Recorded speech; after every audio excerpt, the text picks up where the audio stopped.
અને આ મુક્તિ ને આનંદ ને પરમ આનંદ ને આ બધાની મજા એટલા માટે છે કે એટલા બધા દુઃખ ને ત્રાસ પડ્યા હોય એની અપેક્ષાએ એની વેલ્યુ થાય, રિલેટિવ વેલ્યુ છે.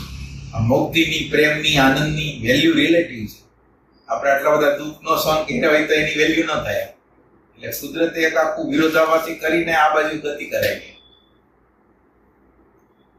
એટલે તવરિયાજી કીધું ને કે બધા જીવનમાં બહુ આશ્ચર્યથી જીવતા હતા. પછી એમ વિચાર કર્યો કે આપણે કઈક રમત કરીએ.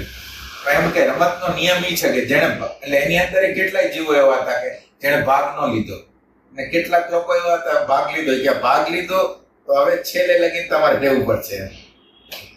એટલે નો લીધો એ કોણ કરે? એટલે હોય ને કેટલાય હોય જીવન, કેટલાય જીવન.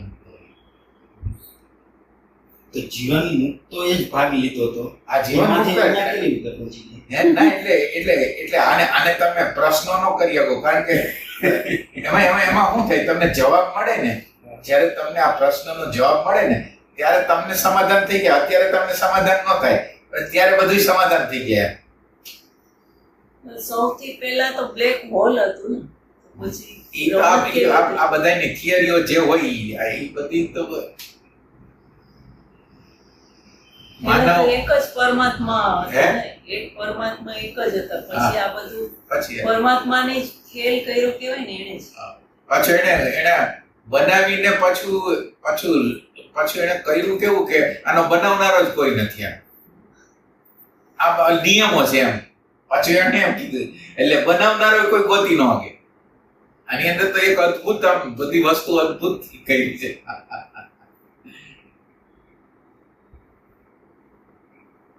પણ આ જેને ભાગ લીધો ભાઈ, એ આટલા જીવો 84 લાખ યોની, એટલા જીવો, એટલા બધાએ ભાગ લીધો. હા, એટલે તવરિયાજીનું કેવું એમ જ છે.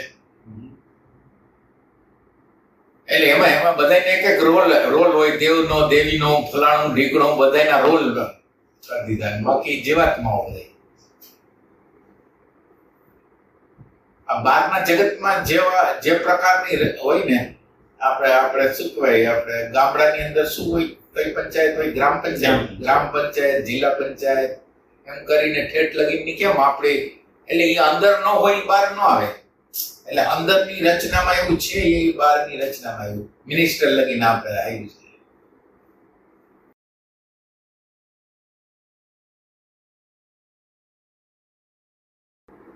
આ તો કરોડો બ્રહ્માંડ છે, તો એટલો કરોડો બ્રહ્માંડમાં બધી જગ્યાએ સિદ્ધાંત તો એક જ. પછી વિકસિત અવિકસિત સ્વરૂપ હોઈ શકે, પણ સિદ્ધાંત તો આજ આપણા બોડીની અંદર જે 7 ચક્રો, 7 લોક, એ ટાઈપ જ બધું વસ્તુ બધી જગ્યાએ હરખી છે. પછી એમાં ભેદ નહીં.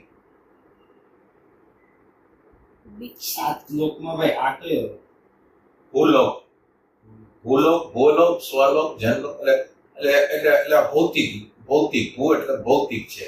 પછી સૂક્ષ્મ જગત છે, પછી કારણ જગત છે. એ ટાઈપના ભૂ, ભુવ, સ્વ, જન, તપ, સત્યમ, પરમ સત્યમ, એ છે લગીના બધા. એટલે ઈ જે આખું ત્યાંનું બ્રહ્માંડ હોય એમાં બધા મુક્ત જ હોય. કેમાં? જે ટોપનું ઉપરમાં મુક્ત હોય, ઉપરમાં મુક્ત. અને એને તો પછી ક્યાં શરીર હોય કે એક સામાન્ય પેરીફેરીમાં જ ના.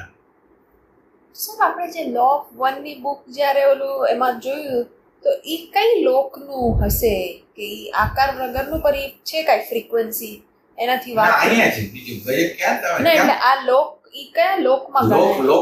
લોક એટલે ડાયમેન્શન હોય અહીંયા જ. બરાબર, હોય અહીંયા જ, પણ ડાયમેન્શન અલગ. અહીંયા ભૂત છે, અહીંયા પલિત છે, અહીંયા ભગવાન છે, અહીંયા દેવ છે, અહીંયા દેવી છે, અહીંયા સિદ્ધ છે. ખાલી એનું ડાયમેન્શન અલગ છે. કારણ કે આપણે એ અન્ડરસ્ટેન્ડ નથી કરી શકતા કે આપણે વ્યાપક હોય. આપણે એ અન્ડરસ્ટેન્ડિંગ કોઈ દી આવે જ નહીં. આપણને એમ થાય કે આપણે તો લિમિટ છે ને, અને આત્મા આપણો આત્મા છે તો વ્યાપક છે. એટલે આપણે એટલે કોક ક્યાંક દ્રષ્ટાંત છે. એક શિયાળ હોય છે ને, કોક મારવા જાય છે કે તું આ અનંત બ્રહ્માંડને મારી નાખી, જો મને માર્યું તો. એટલે એમ કે હું અનંત બ્રહ્માંડ છું, એમ કહેવાનો તાત્પર્ય એમ છે.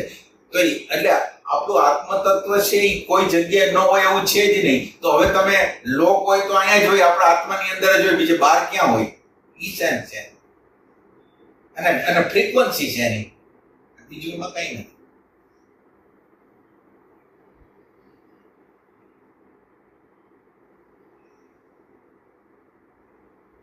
એટલે આપણને જેટલી ફ્રીક્વન્સી દેખાય છે હા. એટલું આપણે અત્યારે જોઈ શકીએ છીએ, બાકી અહીંયા બધું છે.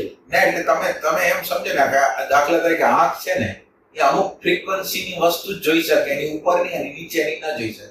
તો એટલા બધા જગતો તો આપણા માટે છે જ નહીં. એવી રીતે કાનની ફ્રીક્વન્સી છે, બધાની ફ્રીક્વન્સીઓ છે, એ પ્રમાણે દેખાય. બાકી ઘણું વસ્તુ આપણે અજ્ઞાત છે. એટલે તમે તમારી ચેતના પરિવર્તિત થતી જાય, સૂક્ષ્મ થતી જાય, એનો વિસ્તાર વધતો જાય.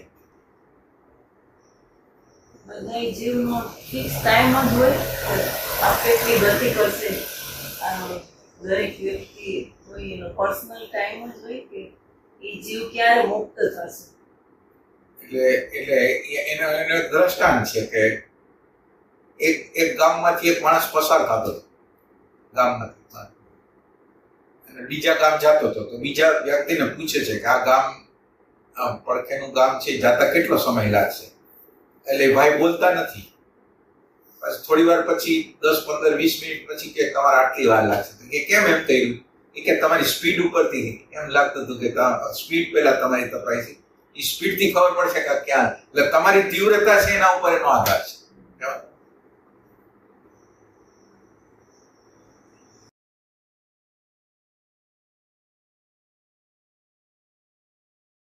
એટલે આપણે ઓલો દ્રષ્ટાંત નારદજી નું આવે છે ને, નારદજી બે ત્રણ જણાને પૂછે છે કે હું ભગવાન આગળ જાઉં છું, તમારી જે ઈચ્છા હોય હું ભગવાનને કહીશ.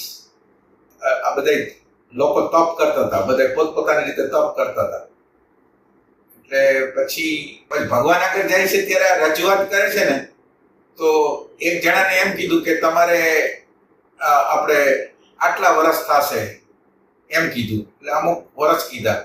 અને બીજાને એમ કીધું કે જેટલા પાંદડા જેટલા તારા વૃક્ષના છે ને એટલા તારા જન્મ થશે. તો ઓલો જેના પાંદડા કે પાંદડા ખલાસ થઈ જાય ત્યારે તો મુક્ત થાય ને, એમ કરીને નાચવા માંડ્યો ત્યારે જ મુક્ત થઈ ગયો. અને ઓલો નિરાશ થઈ ગયો અને એને અધ્યાત્મ મૂકી દીધું. એટલે આની અંદર ફ્લક્ચ્યુએશન ઘણા હોય. એમ કે પાંદડા ખલાસ થઈ જાય ત્યારે તો થાય ને, કે ભગવાનને આટલી ખબર તો છે ને, બસ પતી ગઈ વાત.